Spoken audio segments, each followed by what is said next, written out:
حضرت عیسیٰ علیہ السلام دجال کو کیسے قتل کریں گے؟ حضرت عیسیٰ، یہ دیکھو ارطغرل ڈرامے دیکھ دیکھ کے اب لوگوں کو اس قسم کے سوالات آنے شروع ہو گئے. حضرت عیسیٰ علیہ السلام دجال کو تلوار سے قتل کریں گے، کسی نئی چیز مثلا بندوق وغیرہ سے کیوں قتل نہیں کریں گے؟ کیا دجال کے آنے سے پہلے یہ چیزیں ختم ہو جائیں گی یا کوئی اور وجہ ہوگی؟ عبداللہ محسن انڈیا سے. اصل میں عبداللہ محسن بھائی، آپ کو اشکال یہ ہو رہا ہے کہ حدیث میں آتا ہے کہ مقام لد کے مقام، یعنی لد کے مقام پہ جو اسرائیل میں فلسطین میں ایک جگہ ہے، تو حضرت عیسیٰ علیہ السلام نیزے سے دجال کو قتل کریں گے، تو لد کے مقام میں. تو اس سے بہت سے لوگوں کو اشکال ہوا ہے کہ حضرت عیسیٰ علیہ السلام تو بعد میں نازل ہوں گے، وہ تو سائنسی ترقی کا دور ہوگا، نیزوں کی جنگ تھوڑی ہوگی اس وقت.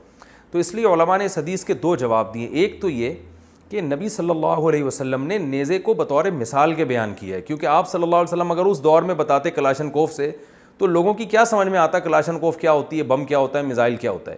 تو آپ نے لوگوں سے اسی زبان میں بات کی ہے جو زبان لوگ سمجھتے ہیں.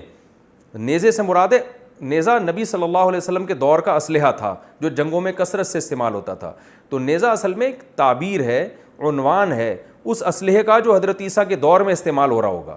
تو حضرت عیسیٰ اس اپنے دور میں استعمال ہونے والے اسلحے سے دجال کو قتل کریں گے. وہ اسلحہ کیا ہوگا، کون سا ہوگا جو اس دور میں استعمال ہوگا، اس کو نبی صلی اللہ علیہ وسلم نے نیزے سے تعبیر کیا ہے. تو یہ نیزہ وہ ایک عنوان ہے، نیزے سے نیزے کی حقیقت مراد نہیں ہے، یہ ایک عنوان ہے، کیونکہ اس زمانے کے لوگوں کو سمجھانے کے لیے نیزے ہی کی مثال دی جا سکتی تھی. وہ چیزیں جو تھیں نہیں ان کی مثال کیسے دی جا سکتی تھی؟ تو اس لیے علماء نے کہا یہ حدیث ظاہر پر نہیں ہے، ایک مثال ہے، تمثیل ہے اس میں.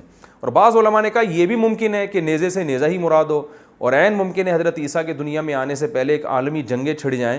اور آپ کو پتہ ہے اگر اب دوبارہ تیسری جنگ عظیم چھڑ گئی، دو جنگ عظیم تو ہو چکی ہیں، اگر تیسری جنگ عظیم ہو گئی تو پھر تو ایٹم بم سے لڑائیاں ہوں گی اور اتنا اسلحہ استعمال ہوگا کہ دنیا کھنڈرات بن جائے گی. تو عین ممکن ہے کہ اتنی بڑی جنگ چھڑ جائے کہ یہ دنیا دوبارہ سے ہزاروں سال پیچھے چلی جائے، کھنڈر بن جائے، سب مرمرا جائیں اور پھر ایک نئی دنیا آباد ہو، پھر وہی گھوڑے تلواریں دوبارہ شروع ہو جائیں اور حضرت عیسیٰ علیہ السلام اسی نیزے سے قتل کریں. یہ بھی ممکن ہے.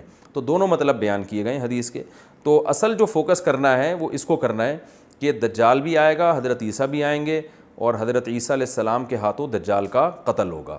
اصل اس کو فوکس کرنا چاہیے. اور کیوں؟ اس لیے کہ دجال یہودیوں کے لیے آئے گا اور حضرت عیسیٰ علیہ السلام یہودیوں کے سرغنہ کو اپنے ہاتھ سے قتل کر کے انتقام لیں گے کہ جو حضرت عیسیٰ کو سولی پہ لٹکانے کی یہودیوں نے کوشش کی تھی. تو یہودی تو سمجھتے ہیں کہ ہم نے لٹکا دیا، مگر حضرت عیسیٰ علیہ السلام کو اللہ نے قتل ہونے سے بچایا اور اٹھا لیا، اور اللہ زمین پہ نازل کر کے اسی ان یہودیوں کے سرغنے کو قتل کروائیں گے اور بتائیں گے کہ یہ تمہارا جو خیال تھا نا کہ تم نے حضرت عیسیٰ کو قتل کر دیا، تمہارا خیال غلط تھا، بلکہ حضرت عیسیٰ انتقام لینے کے